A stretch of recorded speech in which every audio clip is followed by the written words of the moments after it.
Ellezî xalaqal mevte vel hayat liyabluvakum eyyukum ahsanu amela. Allah ölüm ve hayatı yarattı. Ölümdən başda ki, yanaşman düz olsun. Adam ölümü nəzərinə gətirməsə həyat haqqında danışmağına dəyməz. Məhdudiyyətləri nəzərə almayıb imkanlar haqqında danışmazlar. Uğur layihələri var dünyada. Məsələn, Carnegie filan, min cür uğur layihələri var. Onların əsas eybi nədir? Onların əsas eybi budur ki, ölümdən başlamırlar. Ölümdən başlamırlar. Ölümdən qafil eləyir insanları, həyatda uğur qazanmağın yolunu öyrədir. Bu kökündən səhvdir. Quran da uğur layihəsidir. Ən böyük uğur layihəsi Qurandır.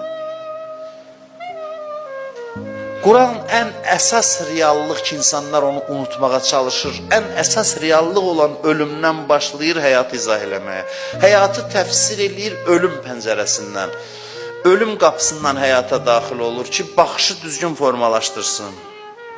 Çünki ölümü unudub, ölümün üstünə xət çəkib həyat haqqında danışmaq insanları səhvə düçar eləməkdir. İnsanları səhv yola sürüşləməkdir.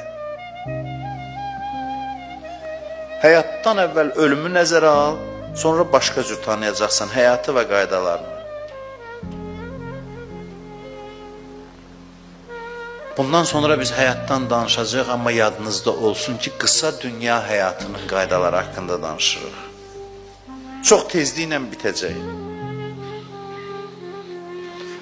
İctimai münasibətlərdən də danışacaq da, yəqin ki, vaxt olsa, zaman olsa. Burada oturan dostlar var, hamımız əvvəl bunu bilək ki, biz tezliklə bir-birimizdən ayrılacaq. Çox tezliklə.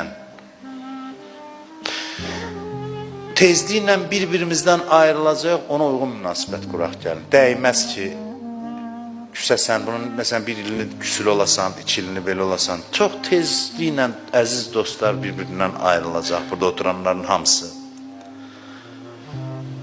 Sevirsənsə dostluğu bil ki, belə olacaq. Sonra əbədiyyət var qarşıda, amma bilinmir axı, inşallah biz bir yerdə orada olacaq, olmayacaq, o özü də bir sualdır. Bir qoca kişi idi, deyirdi ki, bütün dostlarım dünyasını dəyişib. Özünüzü təsəvvür eləyin, deyir, darıxıram artıq, indi bir-birinizə zəng gelirsiniz, gelirsiniz, oturaq filan yerdə, deyir, həc dostlarım rəhmətə gedib, Kərbəla dostlarım rəhmətə gedib filan, heç kəsim qalmayıb, heç nə. Darıxıram indi, bilməm kimlə oturum, yaşı çox idi.